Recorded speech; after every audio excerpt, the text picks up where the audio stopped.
Hello, welcome to Lazada Insider, featuring knowledge that makes a difference. We share trusted insights, forward-looking perspectives, and exclusive expert interviews to keep you ahead of the curve. Hello everyone, welcome to Lazada Insider Sustainability Series. I'm your host Casey from Lazada. Our climate is changing, and the key driver of this change is mainly from the use of fossil fuels for our energy needs. A big part in the future of energy would be in renewables.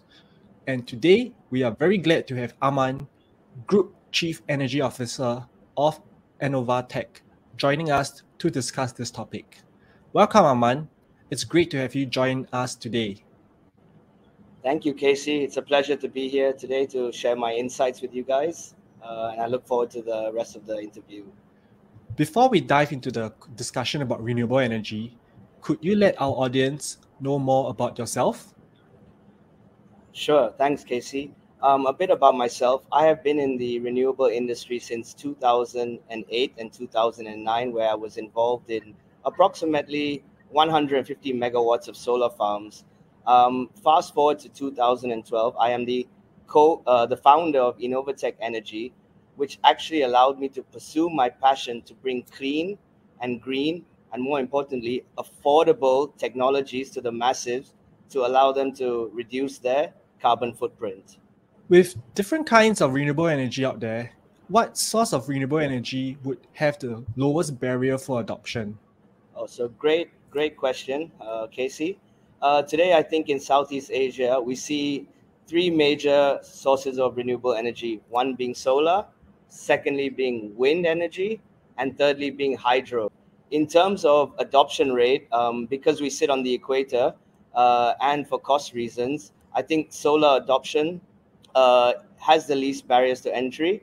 As you can see all over Southeast Asia, the adoption rate, especially in the last few years, pre and post COVID, companies are really making solar part of their programs.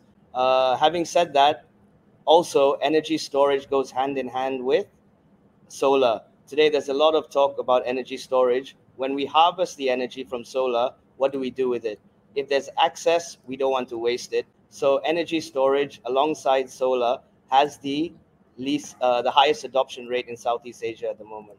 So for businesses in Southeast Asia, what are the primary advantages of using solar energy? There are many advantages of using solar energy. In Southeast Asia, like I mentioned, we sit on the equator. So we typically have long hours of sunlight, or sun irradiance as we call it. Typically, we see plus minus 6 hours compared to the northern hemisphere. So there is great advantages of having solar energy. Of course, there are other advantages, stating the obvious. Of course, it lowers your electricity bill.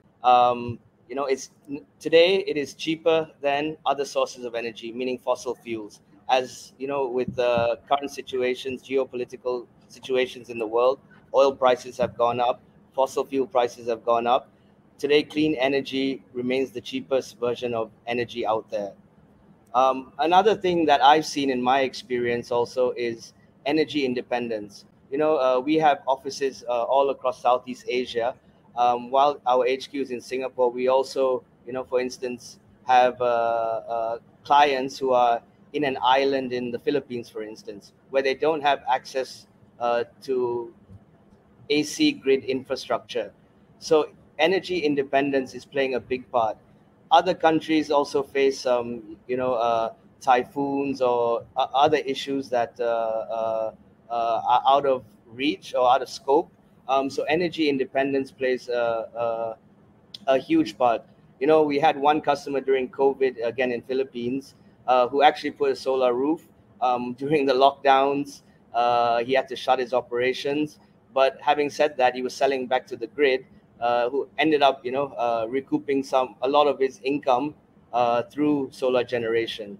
And, another customer, again in Philippines, went through 3-day typhoon where the AC infrastructure was shut down, but they were able to continue their business operations due to their energy independence from the solar.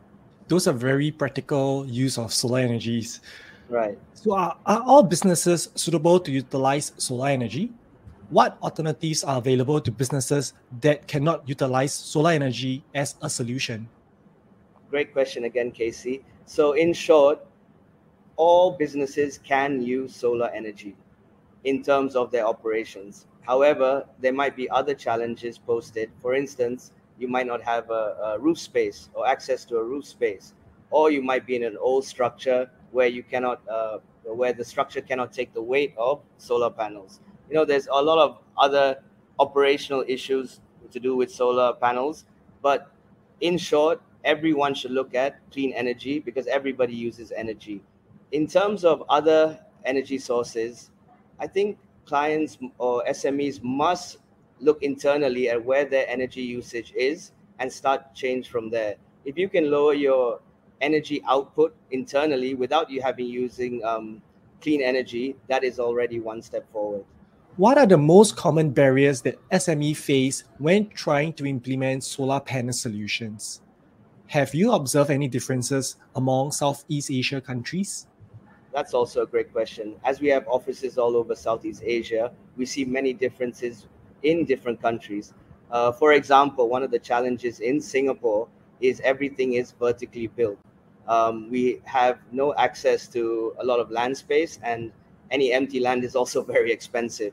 So typically, a challenge we see in Singapore compared to Indonesia, Malaysia, Thailand, Philippines is the lack of land space, where our roofs are very limited, which poses a challenge of how much energy we can produce or harvest from solar energy. Other countries might have a cheaper or subsidized electrical tariff. For instance, Indonesia, the price of energy is still very cheap. Um, so, in terms of implementing solar from an ROI point of view, it might take much longer than a place like Philippines or Singapore, where the electric tariff is much higher. And uh, unfortunately, we are seeing a slower adoption in some of these countries, um, not from a cost point of view, but from a carbon footprint point of view. I think end of the day, the point of putting solar, while SMEs look at cost, is also to make change and reduce carbon emissions. It's a very, very, very important factor, especially where we sit today for future generations. So, what would be your advice to this SME to address these issues that you mentioned? Look, in my personal opinion and experience, if you cannot put solar, I think the change has to start within the company and within the company culture. For instance, there's many ways to reduce your carbon footprint, be it water usage, be it vehicle usage, be it use of single-use plastics within the company, or from an energy point of view. We have to look internally at our highest CO2 emissions and start making small steps to change there. For instance, a logistic company might not look at solar for their operations. They might look at changing to electric vehicles. And I think more importantly is also to make a culture of change, to make what we call ESG. It's a very broad word, but to make I rather put it as a step-by-step green changes as the core of the company's culture. Mm, I think that's a very good point that all companies should consider. So, Right. could you tell us a bit more about some of Enovatek most recent solar technology developments?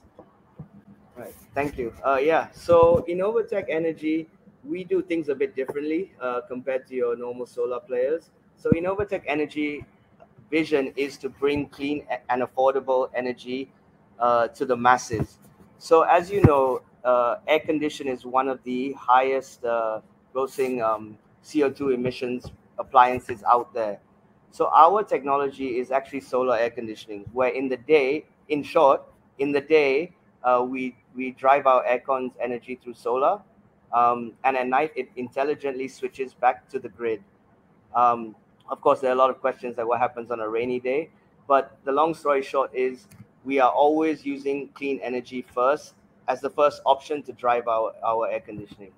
And our customers are seeing, huge paybacks in terms of cost and in terms of CO2 emissions.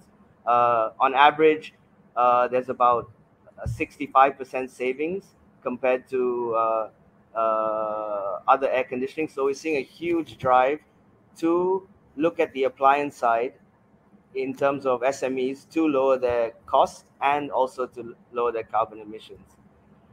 In terms of innovation, we've been really busy the last few years, and our roadmap for the 2023 in terms of innovation is out there.